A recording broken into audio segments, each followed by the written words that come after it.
Hi everyone, my name is Durga Prasad. ఈ వీడియోలో మీకు ప్రపంచ ప్రాచీన ప్రాజెక్టులలో ఒకటైన సర్ ఆర్థర్ కాటన్ ధవళేశ్వరం ప్రాజెక్టును ఎక్స్ప్లోర్ చేయదలిచాను. స్కిప్ చేయకుండా చివరి వరకు చూడండి, పూర్తి వివరాలు తెలుస్తాయి.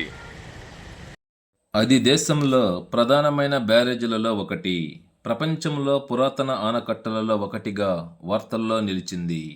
గోదావరి ప్రజల జీవితాల్లో భాగముగా మారి దశాబ్దాలుగా కోట్లాది మంది ప్రజలకు జీవితాన్నిచ్చింది. వృధాగా సముద్రంలోకి పోతున్న గోదావరి నీటిని ఒడిసిపట్టి పొలాలకు మళ్లిస్తే లక్షల ఎకరాలు సస్యశ్యామలం అవుతాయని గుర్తించారు కాటన్ మహాశయుడు.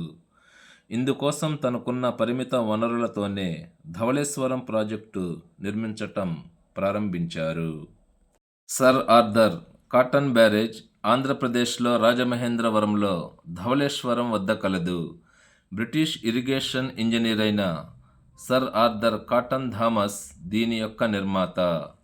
ఈ ఆనకట్ట నిర్మాణం 1847లో ప్రారంభమై 1852లో పూర్తయినది. గోదావరి నదిపై వరదలు నియంత్రించటం, డెల్టా ప్రాంతంలో కరువు కాటకాలు తొలగించటం మరియు సాగునీరు అందించటం ఈ బ్యారేజ్ యొక్క ప్రధాన ఉద్దేశం. ఉభయ గోదావరి జిల్లాలలోని సుమారు 10 లక్షల ఎకరాలకు సాగునీరు అందిస్తుంది మరియు వందలాది గ్రామాలకు త్రాగునీటిని ఈ బ్యారేజీ అందిస్తోంది.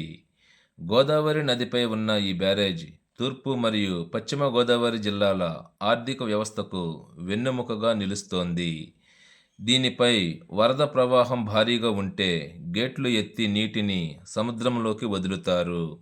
ప్రస్తుతం ఉన్నది పాత ఆనకట్ట స్థానంలో ఆధునిక పద్ధతుల్లో నిర్మించిన బ్యారేజ్.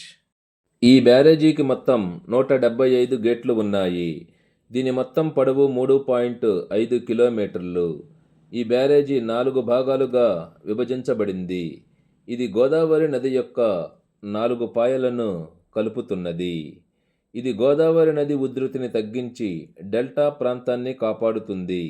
అంతర్జాతీయ ఇరిగేషన్ మరియు డ్రైనేజీ కమిషన్ ఈ బ్యారేజీని వరల్డ్ హెరిటేజ్ ఇరిగేషన్ స్ట్రక్చర్స్ జాబితాలో చేర్చటం కూడా జరిగింది. ఈ బ్యారేజీను నిర్మించిన సర్ ఆర్థర్ కాటన్ను గోదావరి డెల్టా పితామహుడు అని కూడా పిలుస్తారు.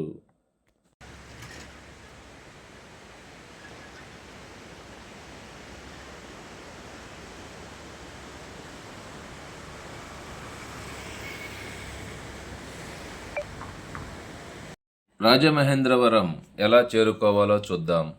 ముందుగా మన 2 తెలుగు రాష్ట్రాలలోని ప్రధాన నగరాల నుంచి రాజమహేంద్రవరంనకు రోడ్డు, రైలు లేదా విమాన మార్గము ద్వారా చేరుకోవలసి ఉంటుంది.